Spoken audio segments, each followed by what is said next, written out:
నమస్తే. ఇన్నాళ్ళు నన్ను సపోర్ట్ చేస్తూ, ఎంకరేజ్ చేస్తూ మీ ప్రేమని నాకు అందిస్తున్న ప్రతి ఒక్కరికి కృతజ్ఞతలు. అలాగే ఈ వీడియో కూడా ఖచ్చితంగా మీకు ఉపయోగపడుతుంది. లైక్, షేర్ అండ్ సబ్స్క్రైబ్ చేసి మీ సపోర్ట్‌ని నాకు అందించండి. అలాగే ఈ వీడియో పట్ల మీకున్న అభిప్రాయాన్ని కామెంట్ సెక్షన్‌లో కామెంట్ చేసి తెలియజేయండి. ఇప్పుడు వీడియోని చూద్దాం. నమస్తే. Welcome to our channel. నేను పద్మిని. ప్రస్తుతంతో పాటు ప్రముఖ ఆస్ట్రాలజర్, హస్త సాముద్రిక నిపుణులు, దుర్గా ఉపాసకురాలు శ్రీమతి పద్మశ్రీ గారు మనతో పాటు ఉన్నారు. మాట్లాడదాం. నమస్కారం అండి. నమస్తే అమ్మా. లక్ష్మీపుత్రులుగా పిలువబడేటటువంటి మార్వాడీలు, మన వైశ్యులు కూడా మంచి లక్ష్మీపుత్రులుగా చెప్తూ ఉంటారు. వైశ్యాస్ని చాలా ప్రేమగా కూడా ఉంటారు. అన్నం పెట్టడం అంటే వీళ్ళ తర్వాత ఎవరైనా అంత చక్కగా పెడుతూ ఉంటారు. రైట్. ఇక మార్వాడీల విషయం ఒకసారి మాట్లాడుకుంటే, అసలు ఏమిటండి బాబు, తాండవిస్తూ ఉంటుంది లక్ష్మీదేవి. ఏం చేస్తూ ఉంటారు? కనికట్టి ఏంటి వాళ్ళు చేసేది? బిజినెస్ ఏదైనా చూడండి, ఎంత చిన్న బిజినెస్ అయినా డెడికేటెడ్ గా వర్క్ ఖచ్చితంగా చేస్తారు. లక్ష్మి అనుగ్రహాన్ని కూడా అలాగే పొందుతారు. ఇంకేమైనా మ్యాజిక్స్ ఏమైనా చేస్తూ ఉంటారా? ఏమైనా ఉన్నాయా తెలిసినవి? చిన్న చిన్న టిప్స్ వాళ్ళు చాలా అద్భుతంగా పాటిస్తారు. అంటే మార్వాడీస్లో అసలు డబ్బు నిలవడానికి ముఖ్యమైనటువంటి పాయింట్ ఒకటి ఏం చెప్పుకుంటా, వాళ్ళలో క్రమశిక్షణ, నిబద్ధత, అలాగే వాళ్ళు కొన్ని ఆచార వ్యవహారాలు అనేది ఖచ్చితంగా పాటిస్తారు. ప్లస్ వాళ్ళు ఏంటంటే ఈ ఆచార వ్యవహారాలు, పూజా పునస్కారాలు ఎంత చేస్తారో అలాగే వారు ఏంటంటే ఇప్పుడు దైవత అనుగ్రహం అయినటువంటి, అంటే దైవానికి దగ్గరలో కూడా అలాగే ఉంటారు.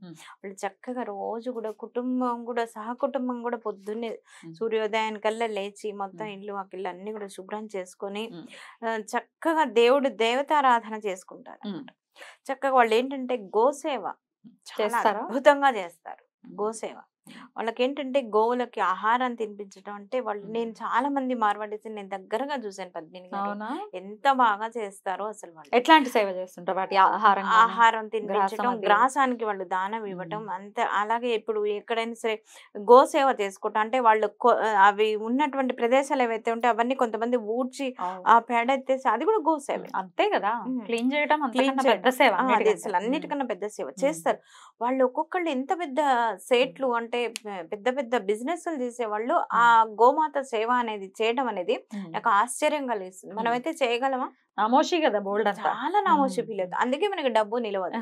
మన వాళ్ళలో చాలా మంది ఇబ్బంది పడతారు. వాళ్ళల్లో చూడండి ఎంత చిన్న స్థాయిలో ఉన్న వాళ్ళైనా సరే ఖచ్చితంగా దైవత అనుగ్రహం, అమ్మవారి లక్ష్మీ కటాక్షం అనుభవిస్తూ ఉంటారు వాళ్ళు. అయితే ఇంకొకటి ఏంటంటే వీళ్ళు ఆడపిల్లల్ని చాలా బాగా చూసుకుంటారు. అవునా? చాలా బాగా చూసుకుంటారు, చాలా ప్రేమగా. వాళ్ళు ఆడపిల్లల్ని ఏమాత్రం కూడా తూలనాడరు, ఒక్క మాట కూడా తప్పుగా మాట్లాడరు. లక్ష్మీ స్వరూపాల్లాగా భావిస్తారు. వీళ్ళు అమావాస్య పూజలు చాలా అద్భుతంగా చేస్తుంటారు అనమాట. దీపావళి, అమావాస్య, ఇవన్నీ కూడా అంటే ప్రతి అమావాస్యకు కూడా గోమాతకు ఇది చేయడం కూడా చాలా అద్భుతంగా కూడా చేస్తారు.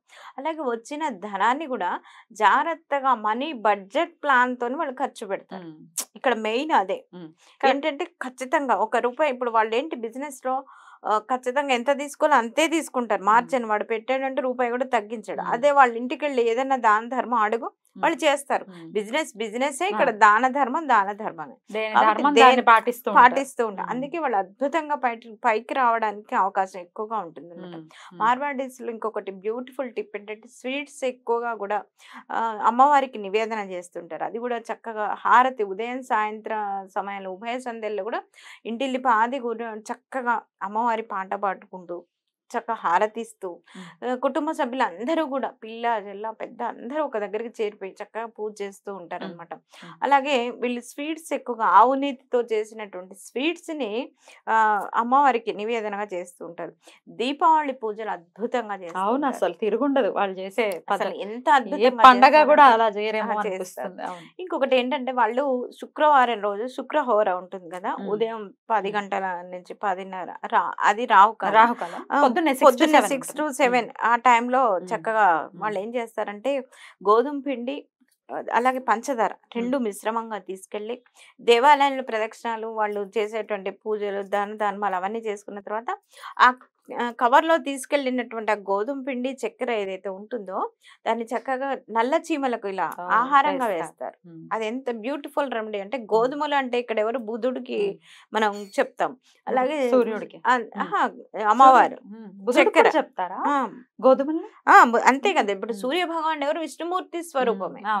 అంతే కదా. అయితే ఇప్పుడు ఏంటంటే ఈ బుధ గ్రహం అలాగే విష్ణుమూర్తికి గోధుమ పిండి అంటే మనం సత్యనారాయణ వ్రతం చేసుకుంటాం అనుకోండి, ఏం ఉపయోగిస్తాం? గోధుమ రవ్వ, గోధుమ పిండితో చేసినట్టు. అంటే ఏంటి అక్కడ బుధ గ్రహానికి అధిపత్యం. మళ్ళీ అలాగే మన రవికి, సూర్యుడికి కూడా విష్ణుమూర్తి అధిదేవతగానే చెప్తూ ఉంటాం. విష్ణు ఆరాధన చేయడం వల్ల కూడా రవిగ్రహ ప్రీతి కలగటానికి కూడా అని చెప్తాం. అంటే సాక్షాత్తు శ్రీరామచంద్రమూర్తి యొక్క అంశ అంటే సూర్య భగవానుడే వాళ్ళ కులదేవత.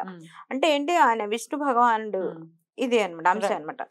కాబట్టి ఏం చేస్తారంటే ఈ గోధుమ పిండి అలాగే పంచదార రెండు మిశ్రమంగా తీసుకొని వెళ్ళి నల్ల చీమలకు ఆహారంగా వేయటం. అది కూడా ఇంటిల్లిపాది చిన్న పిల్లలతో సహా కూడా వేస్తుంటారు. అలా వేయటం వల్ల ఏంటంటే జీవాలకి, మూగ జీవాలకు ఆహారం అనేది చాలా అద్భుతమైనటువంటి రెమెడీ పద్మిని గారు. ఎందుకంటే మనకి నోరు ఉందనుకోండి, మనుషులు అనుకోండి కావాలి, అది కావాలి, ఇది కావాలి అని అడుగుతుంటారు.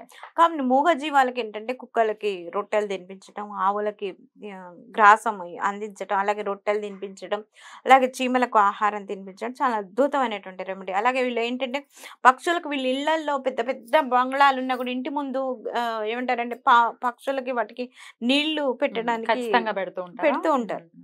చూస్తూ ఉంటాం మనం. ఎందుకంటే వాటికి అంటే మూగ జీవాలకు ఆహారం అలాగే కావాల్సినటువంటి అందించడం. అటు పశుపక్షాదుల్ని ఖచ్చితంగా వాళ్ళు వాటికి సేవ చేసేటటువంటి మార్గంలోనే ఉంటారు. అలాగే లక్ష్మీదేవి ఆరాధన విశేషంగా చేస్తారు. ఇక నార్త్ ఇండియన్స్, మార్వడీస్ ఆబ్వియస్ గా నార్త్ ఇండియన్స్ లో చాలా మందిని చూస్తే వాళ్ళ దేవతా గృహాలు, పూజ గదులు ఏవైతే ఉంటాయో చక్కగా ఇంట్లో సెంటర్ లో ఉంటాయి. అంటే ఆయనకు అంత ఇంపార్టెన్స్ ఇవ్వటం. ఓ పెద్ద ఆయనను తీసుకొచ్చి కూర్చోబెట్టాము, లేకపోతే ఈయనకి ఇంత ఇంపార్టెన్స్ ఇవ్వాలి.